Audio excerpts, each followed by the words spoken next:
What's happening, Hardscapers? Today I want to talk about the costs of owning and operating a hardscaping business, what it takes just to get started, basic hand tools, all the way up to the equipment that you may need to get started. Let's get into this.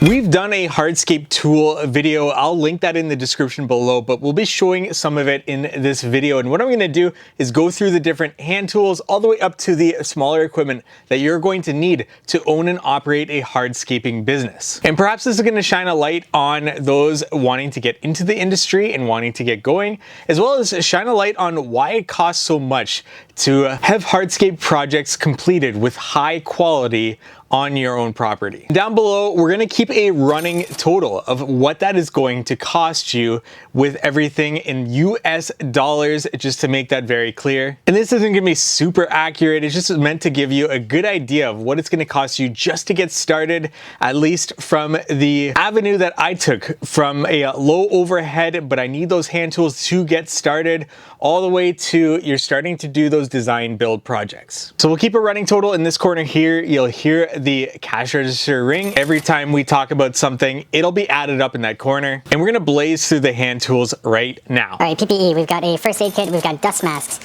caution tape, safety glasses, hard hat, gloves, and a fire extinguisher. Eye wash, safety vests and uniforms, steel toe boots, levels. We got a couple 2s, a torpedo, and we also got a 4 and an 8 host level, marking pencils, string line and line level, pins and collars, chalk and chalk line, rubber mallets, 5-pound hammer, tin snips, scissors, chisels, knives, wire cutters, square, collapsible square, a neglected trowel, caulking guns for glue, fuel cans, wheel chocks, hose with a nozzle, tape measure, shovels pointed in square, screed bars, pressure washers, push broom, rake, hand tamper, a variety of power tools, an angle grinder, demo saw blades, angle grinder blades, leaf blower, reversible plate compactor, mat for plate compactor, vacuum lifting equipment, high precision altimeter, wheelbarrow, powered wheelbarrow. So everything already talked about there are kind of the necessities that you're going to need to get started in this business. That's everything from PPE to small hand tools. A compactor would be nice. Don't necessarily need that electric wheelbarrow to get started, but definitely a wheelbarrow of some sort. Now, to top that all off, you're definitely gonna need a truck. And sure, you could start your business without a truck and try to operate that way, but it is gonna be a lot more difficult. You need something that can haul just a little bit of gravel if you just need for it to finish up on a job site, rather than getting a small amount delivered. So for a used truck, I'm just gonna throw out a number of $10,000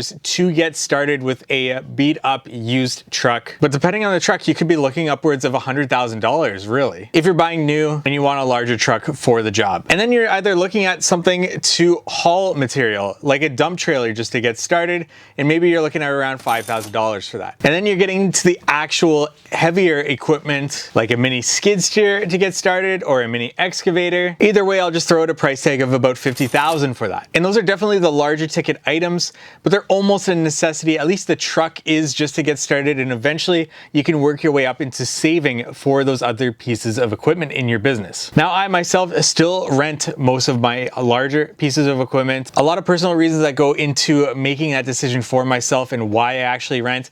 Perhaps we'll talk about that in a future video, but still, these are things that you should be saving for in your business through your budgeting. And if you need help with budgeting, we have a software that can help you. How to Hardscape headquarters, link is in the description below. But ultimately, with this dollar amount already added up for you, you can see how expensive it can be to own and operate a hardscaping business. There's other things like larger compactors that you're gonna eventually need to save for or continue to rent. Specialized equipment like dustless saws are another thing that can add up as well. There's no shortage of equipment that you can purchase and want to purchase for your business as it grows. And like I said, this dollar amount, you're gonna have to spend that every few years or so just to keep your business operating. And that's only one crew. Not to mention, if you get into the larger pieces of equipment, everything from a truck, mini skid steer, excavator, whatever that might be, you could buy used, save yourself a little bit of money, but in a few years, you're gonna have to look at replacing that with another used vehicle. Whereas if you buy new, you're looking at a higher price tag to get started.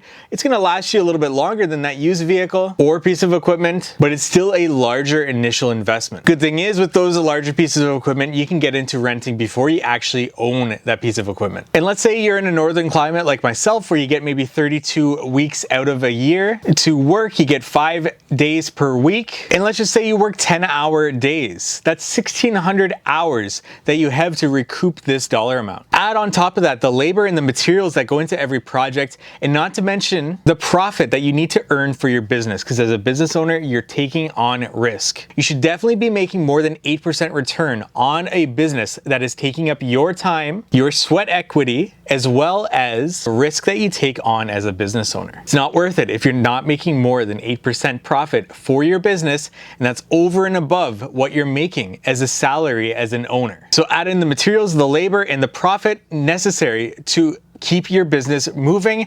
It's a no wonder why it costs so much for a hardscape project that is of high quality to be installed. If a business owner is not charging properly, that's because they're cutting corners. And eventually, whoever they did the project for, it'll cost them more to have it redone. Alternatively, if you're getting a really good price on a hardscape project, you're really just paying for somebody to go out of business eventually. That'll catch up with any business owner. In the first 2 years, if you go out of business, it's typically got to do with a lack of sales, maybe even that third year, but that third year to fifth year, it's more so not knowing your numbers and not knowing how to charge properly to recoup the cost to continue your investment into equipment that needs to be replaced and hand tools and smaller pieces of equipment that need to be replaced consistently in your business. And as a business owner, you need to charge appropriately so that you can continue to serve your clients, whether that's holding up a warranty or being able to provide them with solutions if they ever have to come to you with a problem that they're experiencing with their project. You're better off as a business owner, and the client's better off if you're charging appropriately. And even after we've completed this list, you still need to go out and find people that want to purchase your services.